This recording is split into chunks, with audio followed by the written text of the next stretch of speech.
Xin giới thiệu mọi người, đây là cửa hàng bán quần áo, bóng và đồ lưu niệm của câu lạc bộ AC Milan nhé. Và đây là quang cảnh của mọi người đang chờ. Người ta sẽ đến một giờ nhất định, người ta sẽ tung những cái áo và ai túm được thì người đó lấy. Đấy. Rất là đông.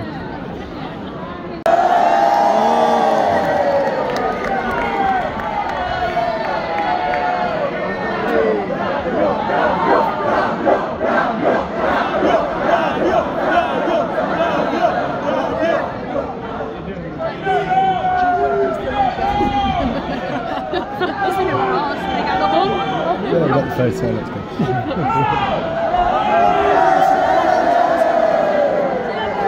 các bạn có thể thấy không khí của việc áo đấu này bắt đầu chuẩn bị nhãn.